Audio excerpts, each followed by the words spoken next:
Welcome to Off the Shelf, short conversations about books with big ideas. So, welcome back to Off the Shelf. Niamh, we were talking as we were preparing for this recording this morning around kindness, and we were beginning to talk about kindness, and we were sharing some examples of kindness that we've experienced. So, do you want to maybe share some of the things we were talking about? Yeah, and like this book, we'll get into a little bit of the book that we're looking at, but it's The Keys to Kindness by Claudia Hammond. And I guess one of the main takeaways in it is really just that kindness is all around, I suppose. And what's really interesting about the conversation we just had is, she talks a little bit about that negativity bias, and we can remember, some of the negatives Yeah, things that happen to us an yeah, awful lot easier. And we were thinking of a few kind examples, and it took us a minute to get going, but yeah, I did. which is part of that negativity bias. But the second we did, they kept rolling. And I think that is the beauty of this book, is it just really reminds you that there are lots of small acts of kindness coming around. I mean, I was talking about things like, just when I've had a long evening there and I'm sitting down on the couch and that's me for the evening, and my partner turns around and says, "Can I make you a cup of tea?" And I just, gee, absolutely. Please, Yeah. please do. It's just the not have, even it takes, 2 minutes, but just the not having to get up and do it, and I went home at the weekend there. Um, Back to my home house, and my mom, God love her, like had the bed sheets changed, everything ready to go, a lovely homemade lasagna waiting for me that I've been thinking about since. Just these these things that are just, when someone will like something, it would mean something to someone to do it. And when people just go that extra step or out of their way, I suppose, to just offer that for you. I mean, there's nothing quite like it. Yeah, I was the same around the tea, and sometimes I'll get a cup of tea just when I after waking up, before I've even gotten up, and it's like getting a present before you start the day. But it actually, it's just a lovely positive way to start the day. And I was chatting to you as well about my mom who she can't walk on her own, so she's got a scooter and she'd be tearing around the town at home on the scooter. But when she goes in to do her shopping, so many people. Like she's sitting down, she can't stand up to get something off the shelf. And she might be looking up at something, and so somebody will just come up and say, "Can I lift that down for you?" And they do, and they put it in her basket. Or if she's paying for her groceries, the people that are taking the payment will actually come out around, or somebody Mm. in the queue will come out and put the stuff in her bag for her, and it keeps her independence. And that sometimes I'll say, "I'll run down for you." She's like, "No, I can go myself," because she knows that there are people there that if she needs help, that she can ask for it. But mostly the kindness is there before she even asks.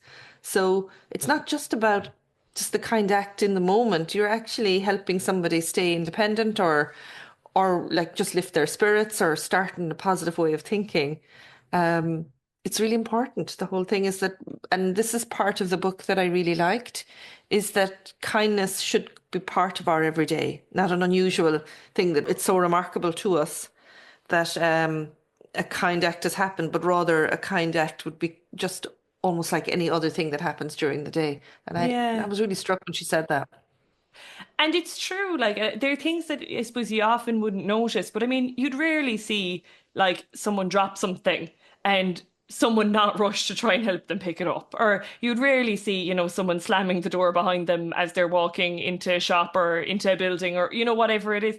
Like it really is everywhere. And I'm even thinking now, actually, when we were talking before, I don't know how it didn't come into my mind straight away, because the local shop here, the local petrol pump, they do everything for you. They'd nearly drive you home if they could. Like Yeah. they're so good. They'd always offer to fill up the car, and they're out. I mean, you barely have the key turned off the ignition, and they're out offering to help you. Or if you're picking up over the winter now, like the little eco briquettes, the little wood Mm. pieces of wood for the stove. I mean, they'd never let you. You're not allowed to carry it out yourself. Like they'd bring it out for you. So I really do think it's everywhere, and I suppose that's what this book really reminds you of, I suppose. And also the piece at the start where she talks about how we as people are inherently kind.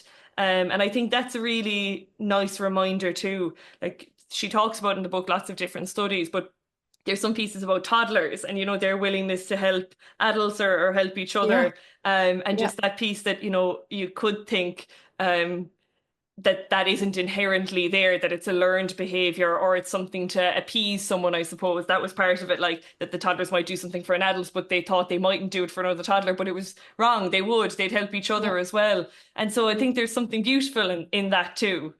Yeah.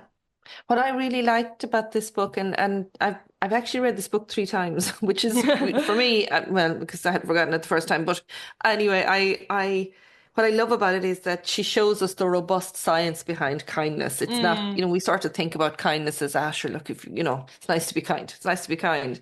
But actually, she's saying that it's much more than that. It has a huge impact on our well-being as human beings, and the science is showing us now that that's the case. And it links to our other work a bit for me, even though it's lateral. It does link to the way that I'm thinking about culture because there can be unkindness in the way that we talk at work or the way that we especially if we're competitive. But if we could flip that narrative into kindness, it would just radically transform the world of work. And that's not to say that there isn't kindness in work. There is. But if we could have kindness as the default instead of yeah. competition as the default, I think it would be really cool. There's also a piece there about our willingness to go into the kindness space, I think. And she touches a bit on this in the book. Like one of the pieces is that kind people can be winners. Like it's not, because there can be that sort of myth that, if you're kind, people can push Yeah. you over and, these types of things. But it's not true. But it is interesting, just going back to our work and obviously messages for leadership. I heard her talk about this as well in an interview where she was saying we can really shy away from the use of the word kindness in relation to leadership. And that we're Yeah. much more comfortable talking about ethical leadership, for example, or moral leadership, rather than being comfortable in using the words kindness. Um, and you'd Yeah. wonder why that is. Some of it is probably that perception of it, kind people and winners or people who succeed aren't always talked about in the one sentence like she has here. But it's really interesting. Yeah. One of the things that she talked about was that kindness doesn't hold you back, it actually sets you free. And then Mm. she talks about the impact of kindness. And I thought, like, the science is telling us that our relationships are rated higher, children with adults or teenagers with teachers, etc. So our relationships are rated much higher if kindness is part of the dynamic. Our relationships with our partners are better, obviously, which is also good. We're less likely to worry obsessively if we're experiencing kindness. I hadn't thought about that. That's really Yeah. important. That we're much quicker to forgive, which is really important also. That if we move back to kindness, we'll forgive faster. But actually, for all the teachers and lecturers out there, we're rated higher. Our excellence results are, even though I don't like all of that sort of testing of impact, but our excellence or how well we're received as lecturers is rated much higher. And believe it or not, when people are kinder to us, our experience of pain is less. I was like, that is totally Yeah. fascinating. I thought I really got a lot from that. But she also does say on the flip side that you know that old saying that you can never be too kind. Yeah, you can. Like there's a balance. It's not about being so kind that you break boundaries or that you lose your independence or you lose your capacity to have your own boundary in relation to your own life. You can enable behavior that's not great if you don't sort of create boundary, a bit like the Mel Robbins Let Them piece. But that notwithstanding, if we are kinder, our quality of life is much better. Yeah. But there's a thing in that, isn't there, about like what is truly kind as well.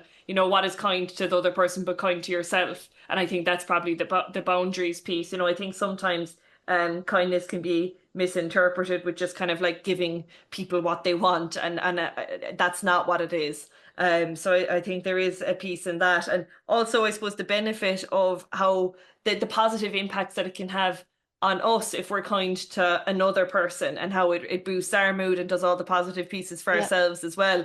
I think there's an interesting conversation around that she talks about, where she says don't get too hung up on the motives because, people can get into that space of can there really be like a selfless act or is it really kind Mm. if you're going to get a benefit from it. But she's kind of saying like, if there's kindness in the world and if it's having a positive impact, why would it make a difference if you also feel good about the fact that that's happening? You know, that Yeah. the goodness is happening, and for lack of a better way of saying it. So don't get too hung up about those motivations for it. So I think that's a really interesting piece as well. Yeah, and I think not getting caught up in, but she also is about getting it paid back, like that the kindness is that you're doing it because you expect that you're going to get it back. You have to let go of that. If you're doing it, she says, become a kindness twitcher. I love that phrase. So just you're doing it for the kindness in itself, the end in itself.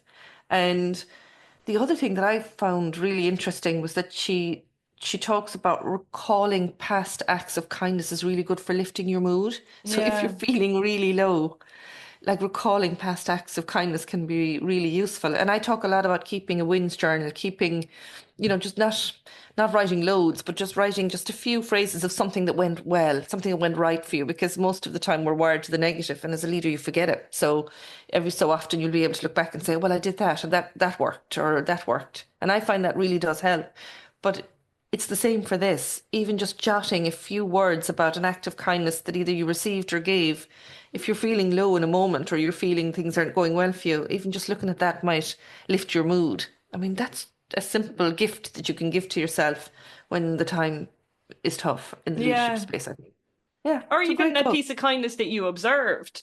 I think it has the same impact. And like having a practice like that where you note those things down, um, in itself is going to have a positive impact on you, I think, because you're noticing a lot more. Because like we talked there at the start, there is that negativity bias, and the Mm, difficult pieces stand out to us an awful lot more, and we tend to remember them an awful lot more. But by taking the time to notice that, so yeah, that was really kind.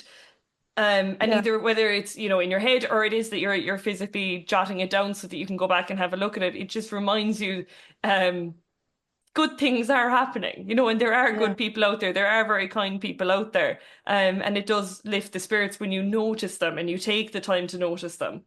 yeah. And another piece around this that was really interesting that's got me thinking forward now, because I do recommend people have it's a great summer read. I think this is a summer read book when you're on a break. It just for me it I really liked it, right? But one of the things when I was talking to someone about it, they were saying to me, well, kindness is used almost to, to be the good girl or to be the good boy or to, Mm, and that women maybe sometimes come out the worst in that dynamic. I'm not sure, but possibly.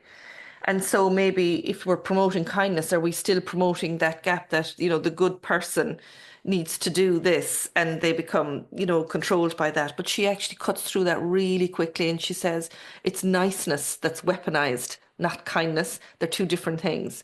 And I'm like, I want to spend a bit more time thinking about that. I think she's yeah. right. Yeah, there's something huge in teasing apart what is it actually being to be kind. And what does that mean and look like for you? And you reminded me there, of another thing that she talks about being the fear that people can have, or the reasons why people aren't kind. And Mm, a lot of it was that fear of being misunderstood. And I often think about it, when you just mentioned the kind of gender gap piece there. Like, say one of the very obvious examples I just gave was about, bringing something out to my boot, and I suppose there could be the person on the other side of that interaction could very much have that fear of, will that be taken in mhm. it in the way that I didn't mean it if I do that. And I suppose, it wasn't in my instance. I suppose it could be in a different instance, and people will have different opinions on that for sure. But I think it's even worth just noting or noticing for ourselves that it's whether it's us thinking about giving an act of kindness, or if we thought we'd be on the receiving end, that there can be that fear of being misunderstood in terms of your Yeah. motivations around it. And that, that's a very real thing as well. And she does talk about that. Like, if you kind of dedicate yourself to thinking, I will try and be kind where I can, that there is, definitely times where that could lead to something uncomfortable because someone mightn't necessarily understand exactly where it was you were coming from, or not even that they don't understand, but they don't see it the way that you intended it to as well. So I do think that's a helpful one to think about, I Yeah. suppose. Yeah. I think so too. I think she mentions, is it the Dalai Lama or something like that, who jokes about saying, if you really want to be selfish, be altruistic, because there's no such thing as a selfless act of kindness, right? But the Hmm. point it really made me laugh. But the point is that we get something from it. That's not a bad thing. You know, if it lifts our spirits to be kinder, I always feel a real buzz if I'm kind to someone and they just you can see their face light up or their face just smile or just the pressure come off their shoulders for a bit. I just get a buzz out of Yeah. being able to have been part of that. And that's incredible. And it's okay. And it's a good thing to do. So it's Yeah. almost like a win-win, if to use that awful language of win, lose or win-win. It's a win-win for everyone, really. Even whatever way somebody will choose to interpret, that's where they're at. But once my intention is good, um, I think that's the really where we need to focus. Yeah, and Yeah. 9 times out of 10, you'd imagine it'll probably be, a beneficial or a mutually beneficial experience for both. When you have that right motivation, and I guess as something to kind of conclude on, I think it is that piece around. It doesn't always mean give, give, give. Like, the by giving, you do also kind of reap the benefits, as she made very clear here in this book. But also, she does make a very good point about the importance of self-kindness and Yeah. self-compassion as well Yeah. within the book, that being kind is not always necessarily that outwards giving, but it can also be, just giving to yourself as well. Yeah, yeah. And one of the pieces that has really influenced my life from this book is about kindness in my thinking. So it's a bit like that. So even when stuff is happening that I know doesn't feel the best, I'm going to always try to have the kindest, most benevolent response to it. I'm not going to be stupid or a fool about it, but I'm not going to go into toxic thinking straight away. I'm going to say, well, maybe it may be this, and I'll wait and I'll see and I'll chat about it before I'll make the judgment that it's, all doom and gloom. So it's almost building kindness into the way I'm thinking as well as the way I'm hoping to act and be in the world. They won't need to read the book if we keep Yeah, I talking. know. We might need to stop on this. But yeah, look, I really think for a summer read when the sun is out there and you have a moment and it'll just lift your spirits and if you're thinking about the culture of how you want to work, bit of courage around saying kindness is going to be important to us here in our Hmm. culture. I'd be saying go for it. And this book helps you because it bolsters you a bit with the science as well as the positivity in relation to it. A good read. Absolutely. Enjoy it.